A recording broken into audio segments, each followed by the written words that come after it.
நாங்கள் இந்த whole marriage இந்த மண்டபம் எல்லாத்தையுமே ஃபிக்ஸ் பண்ணது நவம்பரில். So it's just like any other traditional arranged Tamil marriage தான். ஸோ எல்லாருக்கும் நிறைய ட்ரீம்ஸ், கல்யாணம் இப்படி பண்ணணும், இவ்வளோ பெருசாக பண்ணணும், இவ்வளோ நல்லா பண்ணணும் அப்படின்ட்டு. பட் ஆப்வியஸ்லி ஸ்லோவாக இந்த ஹோல் கொரோனா இஷ்யூ அந்த த்ரெட் வந்த உடனே எங்களுக்கும் ஆப்வியஸ்லி க்ரௌட் வரமாட்டாங்க, நம்ம க்ரௌடையும் கூப்பிட போகிறதில்ல, ஏன்னா இது ஒரு ஹெல்த் ஹசார்ட் அப்படின்றதுனால. பட் யார் வராங்களோ வரலையோ நம்ம 2 ஃபேமிலி மட்டுமாவது வச்சு நம்ம இந்த முகூர்த்தத்தை அந்த டைமில் நடத்தணும் அப்படின்னு சொல்லி 2 ஃபேமிலி முடிவு பண்ணோம். அண்ட் ஃபைனலாக லாஸ்ட் 2 days முன்னாடி தமிழ்நாடு கவர்மெண்ட் விட்ட சர்க்குலரில் மேரேஜ் முன்னாடியே மார்ச் 16th முன்னாடி இருக்க மேரேஜஸ் நடத்தலாம், பட் 30 பேருக்குள்ள நடத்தலாம் அப்படின்னு சொன்ன உடனே எங்களுக்கு அது ஒரு பெரிய ரிலீஃபாக இருந்துச்சு. எங்களை பொறுத்த வரைக்கும் இதுக்கு முன்னாடி ஒரு சக்ஸஸ்ஃபுல் மேரேஜ் அப்படின்றது கல்யாணம் நல்லபடியாக பண்ணணும் அப்படின்றது மட்டும் தான் இருந்துச்சு.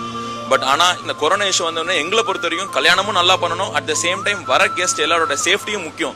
அது ரெண்டுமே எங்களுக்கு ஒரு முக்கியமான கோலா இருந்துச்சு. இந்த situation every half an hour எல்லாருக்கும் சானிடைசர் நாங்கள் கொடுத்துக்கிட்டே இருந்தோம். இந்த மாதிரி எங்களால் முடிஞ்ச வரைக்கும் நாங்கள் ப்ரிகாஷன்ஸ் எடுத்து தான் இந்த மேரேஜ் பண்ணோம். எங்களை பொறுத்த வரைக்கும் இந்த ஃபங்க்ஷன் இன்னைக்கு சந்தோஷமா முடியல, இன்னும் எங்களை பொறுத்த வரைக்கும் இன்னொரு 15 நாள் 20 நாளைக்கு இங்கே வந்த எல்லாருக்கும் எல்லாம் நல்லபடியாக ஹெல்த்தியாக இருந்தாங்கன்னா அப்போ தான் எங்களை பொறுத்த வரைக்கும் இந்த ஒரு ஃபங்க்ஷன் நல்லபடியாக முடிஞ்சது.